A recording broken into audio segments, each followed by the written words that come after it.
충격적으로 지난주 한국 야구에서 정말 납득하기 힘든 장면이 나왔습니다.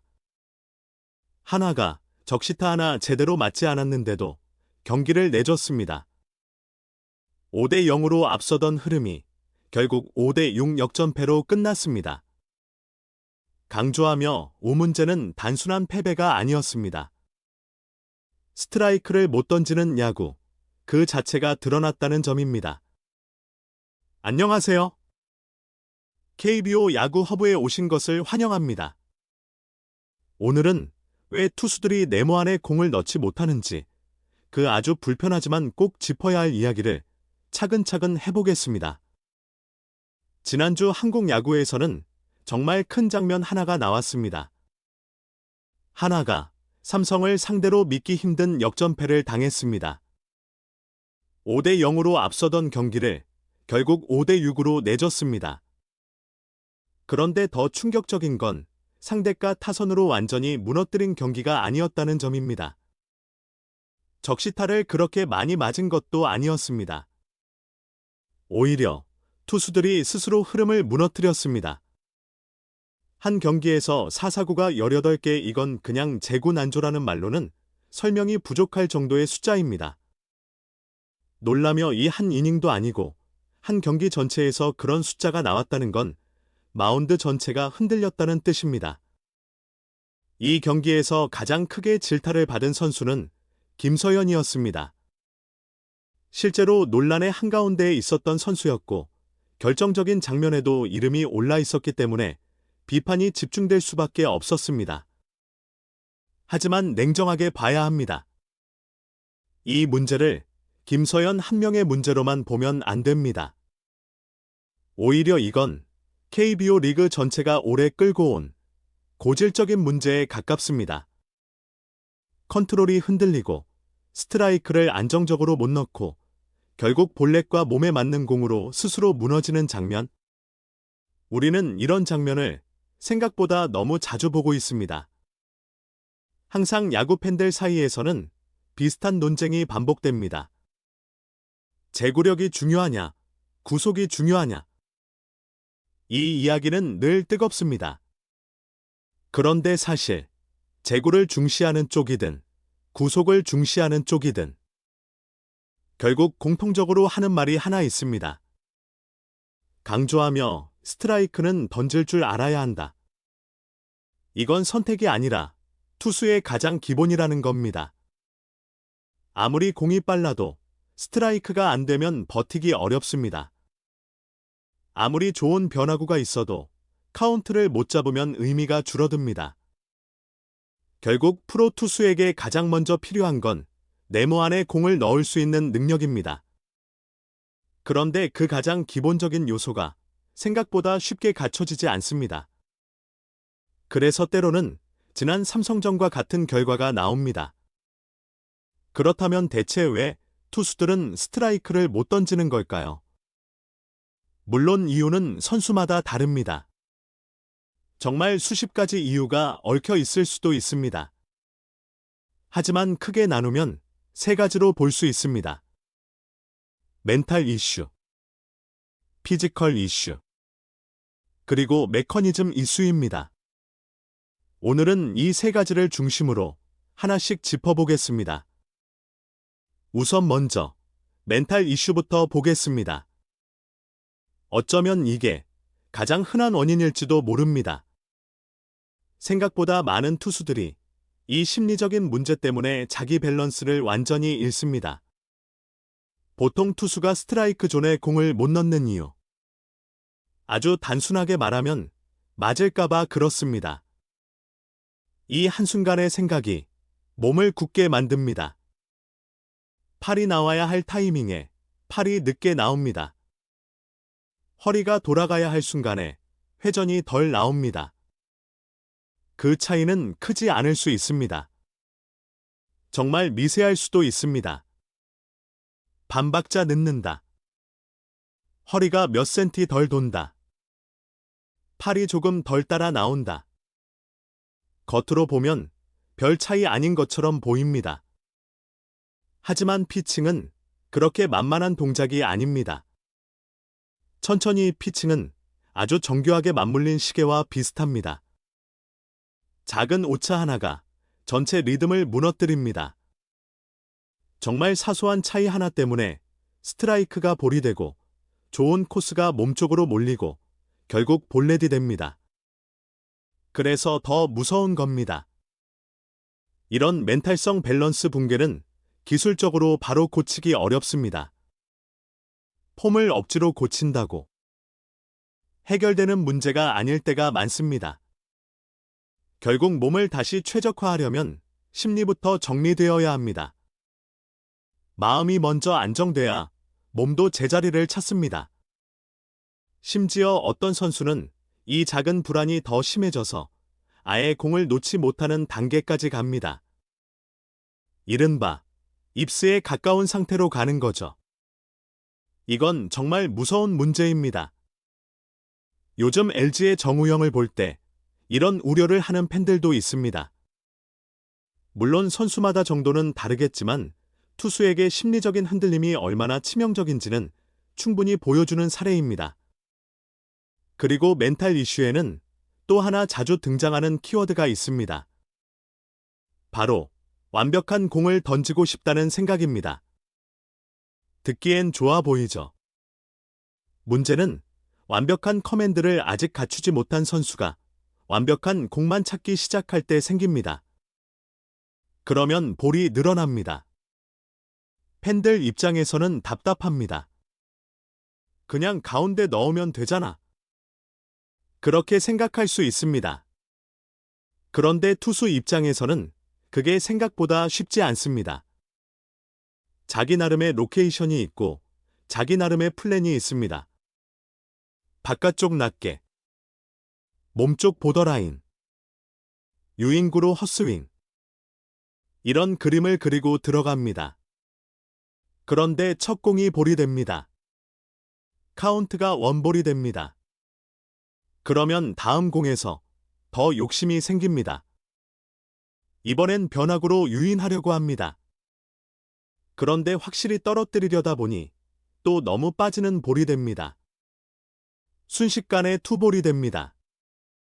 강조하며 이렇게 되면 그 순간부터는 타자 카운트입니다. 그리고 이 상황에 몰린 투수는 가운데를 못 던지는 경우가 많습니다. 특히 심리적으로 위축된 선수일수록 더 그렇습니다. 혹시 가운데 넣었다가 맞으면 어쩌지? 그 생각이 머리를 지배합니다. 실제로 한번 크게 맞은 기억이 있다면 그 기억은 오래 남습니다. 한 번의 장타, 한 번의 홈런, 한 번의 대량 실점. 이런 기억이 남아있으면 투수는 점점 더 도망갑니다.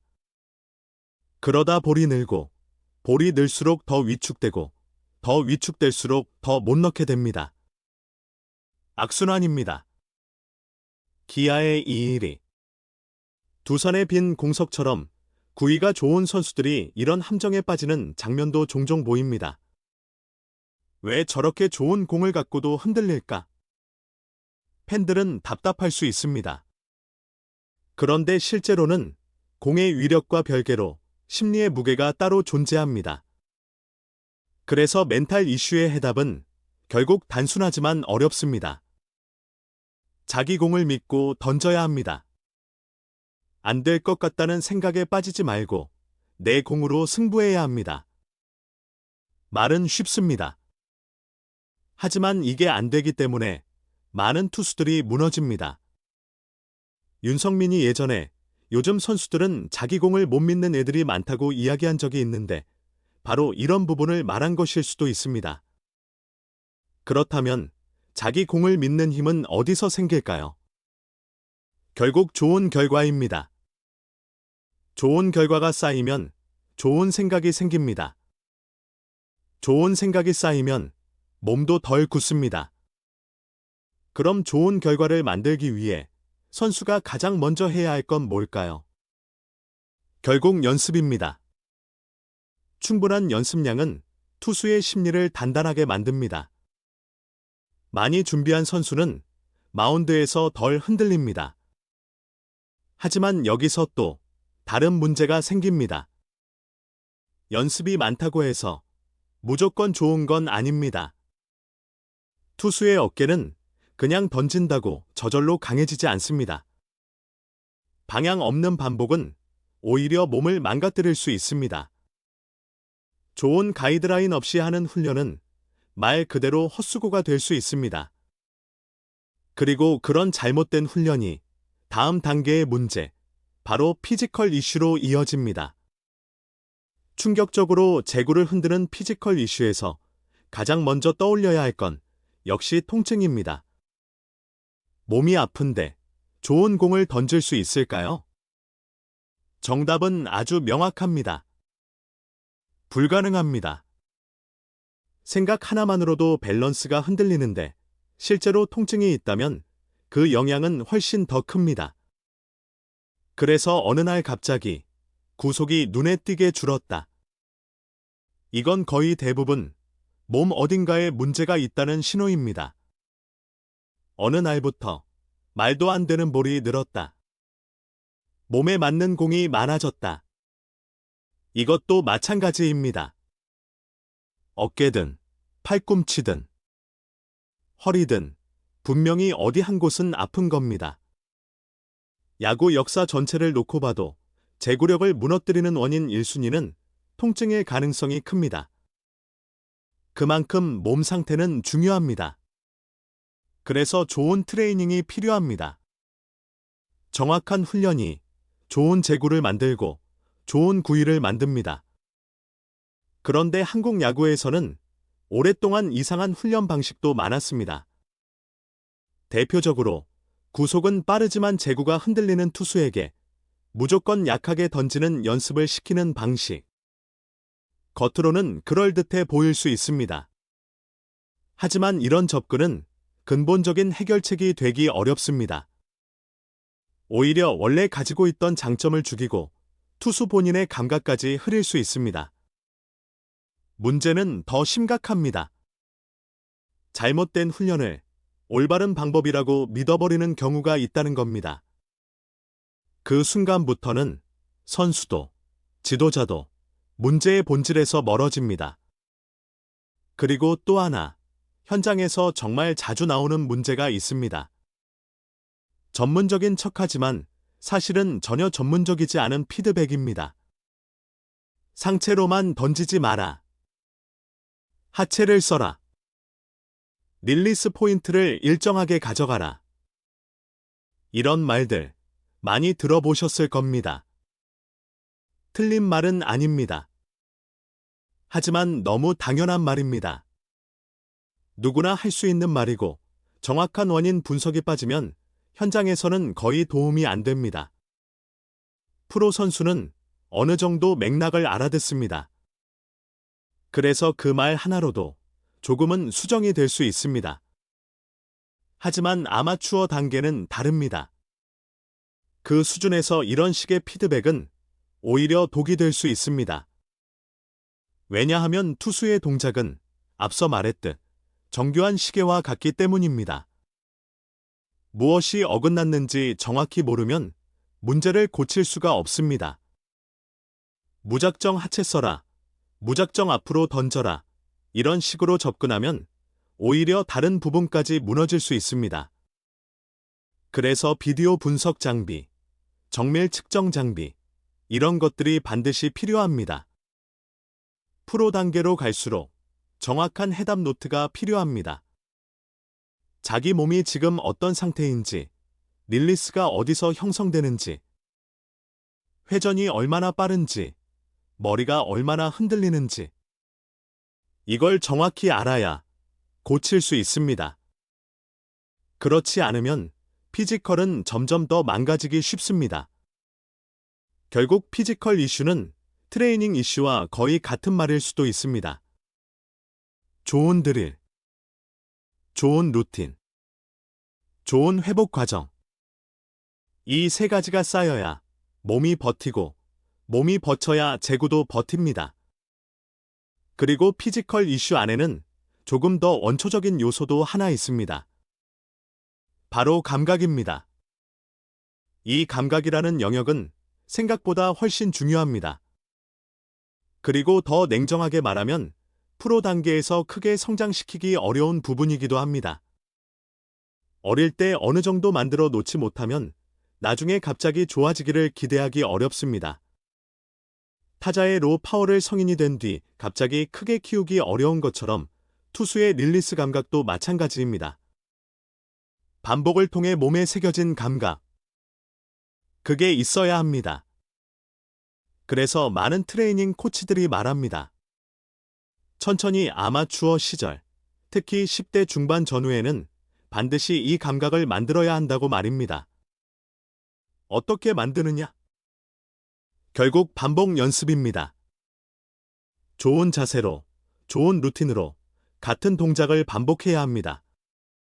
그 과정을 통해 손끝에서 공을 놓는 감각, 스트라이크 존에 넣는 감각이 생깁니다. 그런데 요즘 어린 선수들 중에는 이 부분을 놓치는 경우도 적지 않습니다.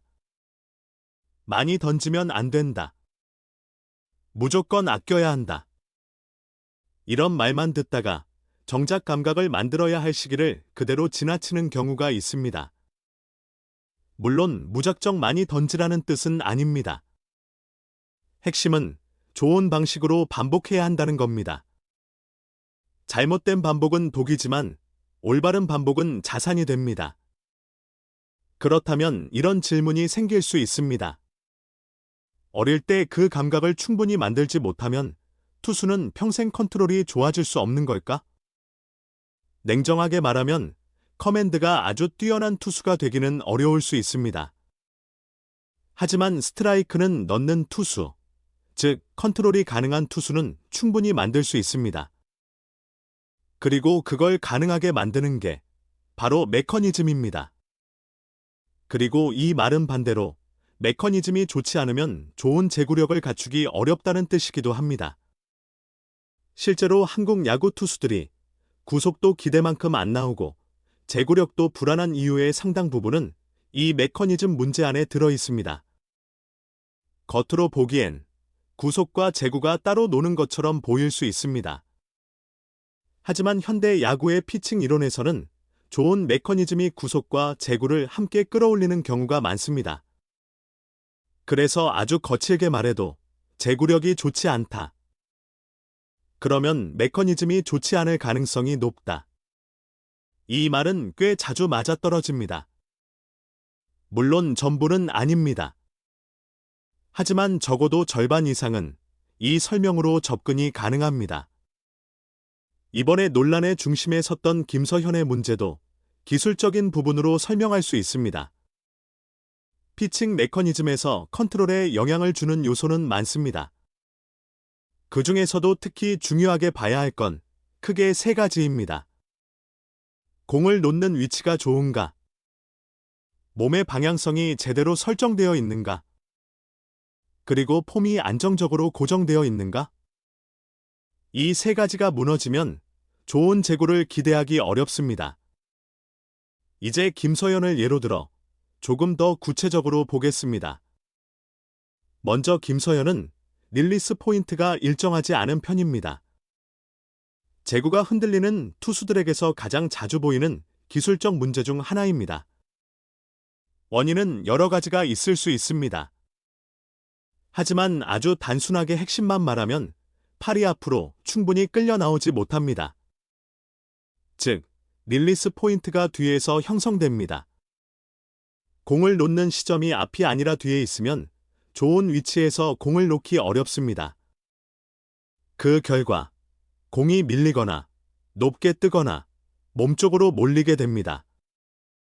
우타자 몸쪽으로 붙는 공이 많은 이유도 여기서 어느 정도 설명이 됩니다.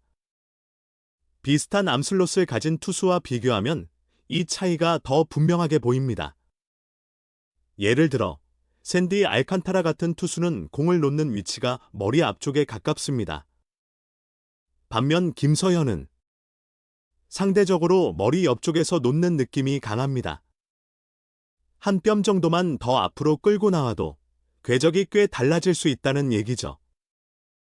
강조하며 공을 놓는 위치가 뒤에 형성되면 제구력을 안정시키기 어렵습니다. 왜냐하면 피칭 리듬에 따라 손의 위치가 매번 달라질 확률이 커지기 때문입니다. 그리고 여기서 바로 두 번째 문제가 연결됩니다. 머리 움직임입니다. 이른바 헤드잭 혹은 헤드 무브먼트 문제라고 볼 수 있습니다. 머리가 많이 흔들린다는 건 폼이 고정되지 않는다는 뜻입니다. 폼이 고정되지 않으면 릴리스도 흔들립니다. 릴리스가 흔들리면 스트라이크 존 공략이 어려워집니다. 이건 너무 당연한 연결입니다. 비슷한 팔 각도를 가진 다른 투수와 비교하면 이 차이가 더 선명합니다. 스킨스 같은 투수를 보면 머리 흔들림이 거의 없습니다. 동작이 크더라도 축은 안정적입니다. 그리고 릴리스 포인트도 앞으로 쏟아져 나옵니다. 같은 빠른 공을 던져도 왜 구위와 제구가 같이 살아나는지 이런 부분에서 차이가 납니다. 김서현과 비교하면 앞으로 공을 놓는 거리 자체가 상당히 다르게 느껴질 정도입니다. 그리고 이 두 가지가 겹치면 현장에서는 흔히 어깨가 벌어진다고 표현하기도 합니다. 상체와 하체가 제대로 맞물려 돌아가지 못하고 동작이 따로 노는 느낌이 나는 거죠. 여기에 방향성 문제까지 더해질 수 있습니다. 물론 영상만 보고 100% 단정하는 건 위험합니다. 비디오 각도에 따라 오차가 있을 수 있기 때문입니다. 그 점은 감안해야 합니다. 그래도 화면상으로 보이는 범위 안에서는 몇 가지 지적이 가능합니다. 앞다리 스트라이드가 너무 이르게 풀리는 듯한 점, 착지 순간, 발 모양이 왼쪽으로 조금 열리는 것처럼 보이는 점, 그리고 앞쪽 어깨 리드가 썩 좋지 않아 보이는 점입니다. 이런 요소들은 결국 투구 방향성을 흐트러뜨립니다. 몸이 홈플레이트를 향해 곧게 힘을 전달하지 못하면 공은 빠지거나 새기 쉽습니다. 결국 릴리스도 흔들리고 제구도 무너집니다. 그리고 김서현에게는 추가적으로 지적되는 부분이 하나 더 있습니다. 폼을 자주 바꾼다는 점입니다. 폼이 자주 바뀌면 리듬도 일정해지기 어렵습니다. 투수에게 리듬은 생각보다 정말 중요합니다. 같은 준비, 같은 박자, 같은 힘 전달이 반복돼야 스트라이크 확률도 올라갑니다. 그런데 동작이 계속 바뀌면 몸이 익혀야 할 기준점도 흔들립니다. 거기에 팔을 뒤로 길게 뻗었다가 앞으로 크게 끌고 오는 동작, 즉 롱암 액션의 성향까지 보입니다. 이 동작은 분명 장점도 있습니다. 구속 향상에는 도움이 될 수 있습니다. 하지만 제구 측면에서는 불안정성을 키울 가능성이 있습니다. 실제로 메이저리그에서도 롱암 액션을 쓰는 강속구 투수들 가운데 컨트롤 이슈를 가진 사례가 적지 않습니다. 카밀로 도발처럼 강한 공을 던지지만 제구가 아주 깔끔하다고 보기 어려운 유형이 대표적인 예가 될 수 있습니다. 김서현도 비슷한 결을 가진다고 볼 수 있습니다. 물론 완전히 같은 수준의 문제라는 뜻은 아닙니다. 다만 동작 구조상 왜 제구 불안이 생길 수 있는지는 충분히 설명이 됩니다. 중요한 건 이런 컨트롤 문제는 갑자기 하루아침에 생긴 게 아니라는 점입니다. 이미 이전부터 보이던 문제였습니다. 그런데 뚜렷하게 수정되지 않았습니다. 바로 여기서 한국 야구의 또 다른 아쉬움이 드러납니다. 미국에서는 아카데미 시스템과 개인 트레이닝 문화가 활발합니다. 프로 선수들도 겨울 내내 메커니즘 수정과 보완 작업을 집요하게 합니다. 왜냐하면 몸 상태는 매년 똑같을 수 없기 때문입니다. 컨디션이 달라지고 근육 상태가 달라지고 회복 속도도 달라집니다. 그러면 메커니즘도 미세하게 조정해야 합니다. 조금씩 손을 봐야 좋은 공을 유지할 수 있습니다. 그런데 한국에서는 그런 집요한 조정 과정이 눈에 띄지 않는 경우가 적지 않습니다. 물론 다 그렇다는 말은 아닙니다. 하지만 많은 선수들에게서 원래 하던 루틴을 그대로 반복하는 듯한 느낌이 남습니다. 아쉬움 섞인 톤으로 더 좋은 피지컬을 만들기 위해 더 나은 메커니즘을 만들기 위해 정말 더 치열하게 파고들어야 하는데 그 지점에서 부족해 보이는 경우가 있습니다. 그게 참 아쉽습니다. 좋은 투수가 되기 위해서는 그냥 열심히만 해서는 안 됩니다. 정확하게 열심히 해야 합니다. 무엇이 문제인지 알고 왜 흔들리는지 이해하고 그걸 고치는 방향으로 움직여야 합니다. 그 과정 없이 익숙한 루틴만 반복하면 한계도 익숙하게 반복됩니다. 결국 오늘 이야기한 내용을 정리하면 이렇습니다. 투수가 스트라이크를 못 넣는 이유는 하나로 설명되지 않습니다. 멘탈이 흔들릴 수도 있습니다. 몸이 아플 수도 있습니다. 훈련 방향이 잘못됐을 수도 있습니다. 어릴 때 감각 형성이 부족했을 수도 있습니다. 그리고 메커니즘이 무너져 있을 수도 있습니다. 이 모든 게 따로 존재하는 게 아니라 서로 연결되어 있습니다. 멘탈이 흔들리면 몸이 굳고, 몸이 굳으면 메커니즘이 무너지고, 메커니즘이 무너지면 결과가 나빠지고, 결과가 나빠지면 다시 멘탈이 흔들립니다. 이렇게 악순환이 만들어집니다. 그래서 제구 문제는 겉으로 보이는 것보다 훨씬 어렵습니다. 단순히 정신 차려라, 가운데 던져라, 이런 말로 해결될 문제가 아닙니다. 야구 팬 입장에서는 답답할 수 있습니다. 왜 저걸 못 넣지? 왜 또 볼넷이야? 왜 또 몸에 맞는 공이야? 충분히 그렇게 느낄 수 있습니다. 하지만 실제 마운드 위에서는 훨씬 더 복잡한 문제들이 동시에 일어나고 있습니다. 그렇기 때문에 더더욱 정확한 분석과 섬세한 접근이 필요합니다. 선수마다 원인이 다르고 선수마다 해법도 다를 수밖에 없습니다. 어떤 선수는 멘탈 코칭이 먼저일 수 있고 어떤 선수는 통증 관리가 먼저일 수 있습니다. 또 어떤 선수는 아예 릴리스 구조부터 다시 손봐야 할 수도 있습니다. 중요한 건 문제를 정확히 보는 것입니다. 그리고 그 문제를 감정이 아니라 구조로 이해하는 겁니다. 그래야 해결의 가능성도 생깁니다. 오늘 말씀드린 내용이 물론 전부는 아닙니다.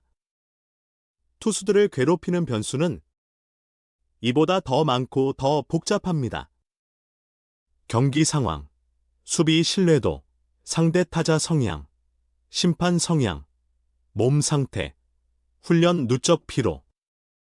이런 것들까지 다 얽힐 수 있습니다. 하지만 적어도 큰 틀에서는 멘탈과 피지컬, 그리고 메커니즘. 이 세 가지 축으로 보면 제구 문제를 훨씬 선명하게 볼 수 있습니다. 부디 선수들도 각자에게 맞는 해답을 찾아서 더 나은 피칭을 보여줬으면 좋겠습니다. 볼넷이 쏟아지고 몸에 맞는 공이 난무하고 사사구 숫자가 경기의 중심이 되는 야구. 그건 팬 입장에서도 괴롭고 리그 전체의 수준을 위해서도 좋은 모습이라고 보기 어렵습니다. 강조하며 이 사사구 25개, 이런 경기는 정말 야구답다고 보기 어렵습니다. 팬들이 보고 싶은 건 도망치는 야구가 아닙니다. 정면 승부하고 결과로 증명하는 야구입니다. 그래서 더더욱 스트라이크를 던지는 능력은 투수의 시작이자 끝입니다. 그리고 그 기본을 지키는 일이 결국 한국 야구가 더 나아가기 위해 반드시 넘어야 할 숙제일지도 모르겠습니다. 오늘 이야기는 여기까지입니다. 감사합니다.